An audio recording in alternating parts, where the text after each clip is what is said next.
मैं आपको मेरठ से वो खबर दिखाता हूं जिसको सुनकर के रिश्तों पर से लोगों का विश्वास उठ जाएगा। एक ऐसा मर्डर हुआ है, कोल्ड ब्लडेड मर्डर, कि आपको यकीन नहीं आएगा कि कोई इंसान ऐसा भी कर सकता है।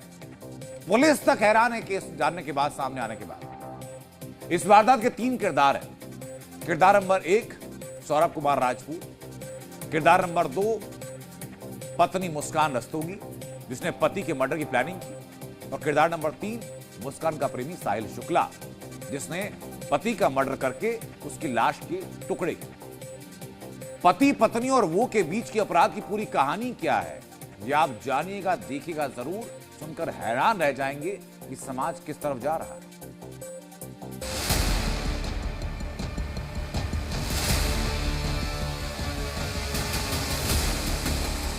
मेरठ में सौरभ हत्याकांड में खुलासों की परत जैसे जैसे खुल रही है। मर्डर की ये कहानी हर किसी को दहला रही है। मेरठ के चर्चित सौरभ हत्याकांड में खुलासा हुआ कि पत्नी ने अपनी प्रेमी के साथ मिलकर पति को मौत के घाट उतारा, पति के शव के टुकड़े कर उसे ड्रम में डाला, लाश के साथ ड्रम को सीमेंट का घोल डालकर सील कर दिया और अपने प्रेमी साहिल के साथ घूमने मनाली चली गई। हत्याकांड के बाद खुलासा हुआ कि सौरभ और मुस्कान ने इंटरकास्ट मैरिज की थी। सौरभ ने बताया था कि वो मर्चेंट नेवी में अफसर है, लेकिन असल में सौरभ विदेश में एक बेकरी में काम करता था। शादी के बाद दोनों की एक बेटी हुई, लेकिन सौरभ जब विदेश चला गया तो मुस्कान अकेली पड़ गई और अकेलापन दूर करने के लिए मुस्कान साहिल के नजदीक आती चली। सौरभ के इसी झूठ और पैसों की तंगी से परेशान मुस्कान ने पति के कत्ल की प्लानिंग की और अपने पुराने दोस्त और प्रेमी साहिल की मदद से सौरभ को मौत के घाट उतार दिया।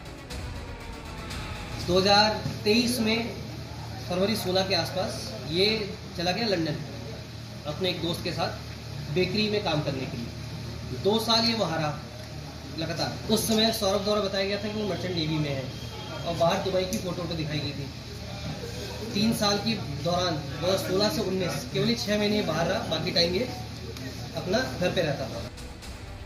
सौरभ 25 फरवरी को मुस्कान का बर्थडे सेलिब्रेट करने लंदन से लौटा था और 4 मार्च को मुस्कान के इशारे पर साहिल ने सौरभ की निर्मम हत्या कर दी। मुस्कान ने प्रेमी साहिल की मरी हुई मां के नाम पर सोशल मीडिया अकाउंट बनाया। फर्जी सोशल मीडिया अकाउंट से मुस्कान ने साहिल और सौरभ को मारने का ऑर्डर दिया और 4 मार्च की रात साहिल ने सौरभ को चाकू से मारकर उसकी लाश के टुकड़े कर दिए। ड्रग्स वाली बात अभी तक कोई क्लियर नहीं हुई है। इसने जो साहिल ने ये बात कबूली की, इस समय नशे में था, बियर पी रखी थी उसने। जो ये मुस्कान उसके अंदर कोई ड्रग्स या उस नशे की बात नहीं बताई गई है। ना अभी तक हमारे पास ऐसे कोई तथ्य आए हैं सामने, ना भी कोई ऐसा एविडेंस घर से मिला है।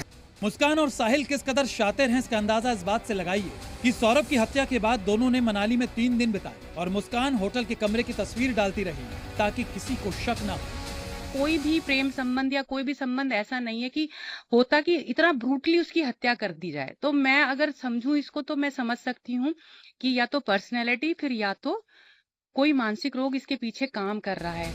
लेकिन शातिर अपराधियों से यहाँ एक गलती हो गई।